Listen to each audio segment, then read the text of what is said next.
Hello guys, welcome to the channel. 22nd Jan 2026 Bangladesh world cup నుండి తప్పుకుంటున్నాం అని announce చేశారు. ఈ టాపిక్ ఇక్కడ నుండే మొదలవుతుంది. దీనికి సంబంధించి నేను ఆల్రెడీ ఒక వీడియో చేశాను, లింక్ ఇన్ ద డిస్క్రిప్షన్. అయితే దాని తర్వాత పాకిస్తాన్ కూడా బంగ్లాదేశ్ ని సపోర్ట్ చేసింది. మేము కూడా వరల్డ్ కప్ ని బాయ్కాట్ చేస్తామని చెప్పింది. కానీ ఆ తర్వాత ఐసీసీ పెట్టిన కొన్ని కండిషన్స్ కి పాకిస్తాన్ కి మళ్ళీ తిరిగి రావాల్సిన పరిస్థితి వచ్చింది.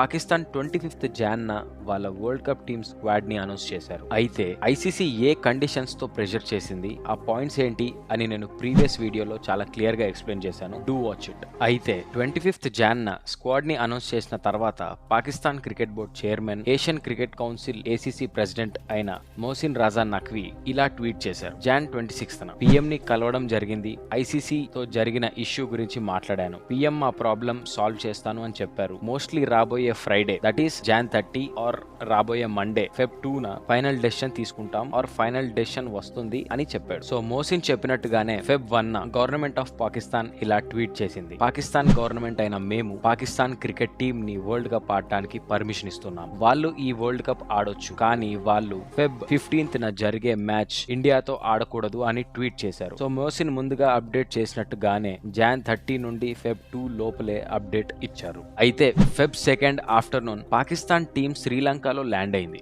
వరల్డ్ కప్ టోర్నమెంట్ ఆడటానికి. అంటే రేపు టీం వెన్యూ దేశానికి వెళ్తుందనగా ఏ ఉద్దేశంతో ఒకరోజు ముందు అనౌన్స్ చేశారో అసలు అర్థం కావట్లేదు. అంటే కనీసం ఐసీసీకి టైం ఇవ్వరా? Feb 7 వరల్డ్ కప్ స్టార్ట్ అంటే మీరు Feb 1 ఇండియాతో ఆడము అని అనౌన్స్ చేస్తారా? ఐసీసీకి ఒక మెయిల్ పెట్టడం గానీ, ఒక అఫీషియల్ లెటర్ రాయడం లాంటివి ఏమైనా చేశారా? Cricket official rules, board official rules ఏమీ పాటించకుండా డైరెక్ట్ గా పొలిటికల్ గేమ్ ఆడటం, వాళ్ళ గవర్నమెంట్ ని ఇందులోకి లాగడం అనేది ఇట్స్ ప్యూర్ నాన్ సెన్స్. దీని వల్ల ఎంత లాస్ ఉండబోతుందని ఆలోచించారా? పాకిస్తాన్ కి ఎలాగో నష్టం జరుగుతుంది, బట్ వెన్యూ దేశమైన శ్రీలంక పరిస్థితి ఏంటి?